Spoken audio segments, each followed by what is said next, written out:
Olá pessoal, vamos conversar sobre adjetivos e locuções adjetivas.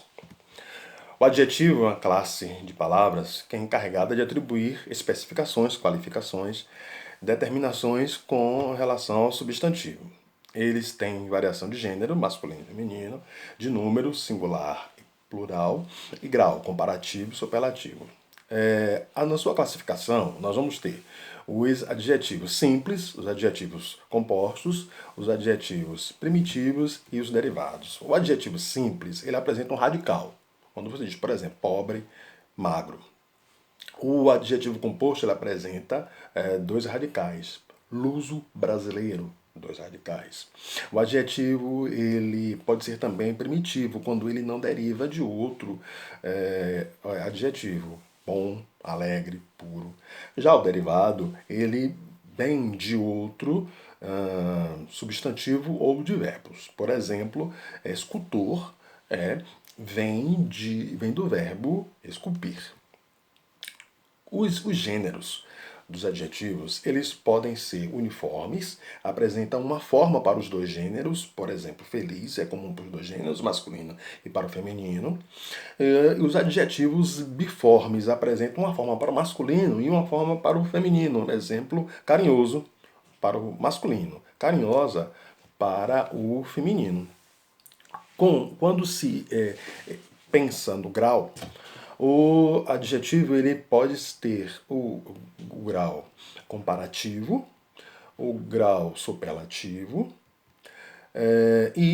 no grau comparativo, o próprio nome está dizendo, você faz comparações de atribuições, comparações de qualidades. O superlativo, ele intensifica, ele engrandece qualidades.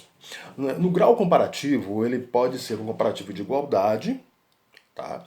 A professora de matemática é tão preocupada em realizar exercícios quanto o professor de português. O comparativo de superioridade, por exemplo, Marta é mais habilidosa na confecção das esculturas do que a sua irmã Patrícia. O comparativo de inferioridade, João é menos aplicado que Pablo. Então vejam, de igualdade a expressão é tão quanto. Comparativo de superioridade, mais do que. Comparativo de inferioridade, menos do que. Então, é fundamental que se considere que o grau superlativo absoluto ele pode ser analítico, ele pode ser sintético, e o relativo pode ser de superioridade e de inferioridade. Quando, por exemplo, você diz superioridade, a menina é mais inteligente da turma. De inferioridade, o garoto é o menos esperto do grupo. Existe uma referência interessante que são os adjetivos pátrios. Eles são também chamados de adjetivos gentílicos, porque eles se referem à nacionalidade, eles se referem à origem. Por exemplo, brasileiro, paulista, europeu, iraquiano, africano, espanhol.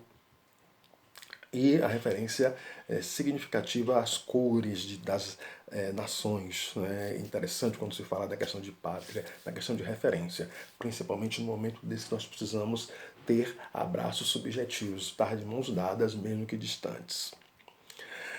A locução adjetiva, por si só, ela é um conjunto de duas ou mais palavras. Elas têm um valor de adjetivo. Por exemplo, quando você diz amor de mãe, um amor maternal. Doença de boca, doença bucal. As locuções adjetivas, elas basicamente elas têm essa estrutura. Elas são formadas por um substantivo mais uma preposição ou mais um advérbio. Na verdade, amor de mãe, anel de ouro, cólica de abdômen, couro de gado, marcas de dedo, bloco de gelo. Todas essas expressões são expressões, são locuções adjetivas. É fundamental também que nós façamos uma diferenciação para facilitar o enfrentamento de questões de interpretação do texto, a diferença entre palavras que assumem uma significação adjetiva. Por exemplo, o pronome adjetivo são aqueles que têm uma função similar a um adjetivo. Eles basicamente acompanham um substantivo. Vamos pensar o seguinte: pense num substantivo no sentido genérico. Tá? Vamos pensar assim: automóvel. Sem nenhuma referência, sem nenhuma determinação. Quando você acrescenta aquele automóvel, aquele é um pronome demonstrativo. E ele modifica o substantivo. Então, nesse caso, por conseguir fazer essa especificação, essa determinação de um substantivo que era genérico e passou a ser bastante específico, ele é denominado, portanto, de pronome adjetivo. Tá?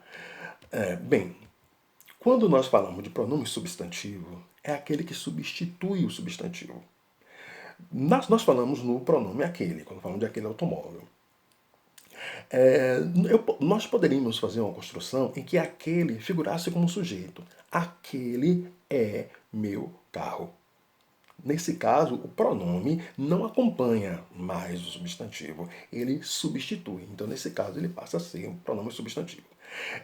Todas essas definições, todas essas referências dos aspectos da gramática normativa, daquilo que prescreve a gramática do certo e do errado, são fundamentais para situações comunicativas em que é necessário se expressar oralmente ou na escrita, na produção de textos e principalmente no nosso contexto de cotidiano de sala de aula, na interpretação textual, no conhecimento de mundo e nas nossas relações, principalmente nas pessoas que estão convivendo no nosso ambiente escolar e de formação dentro do contexto da educação.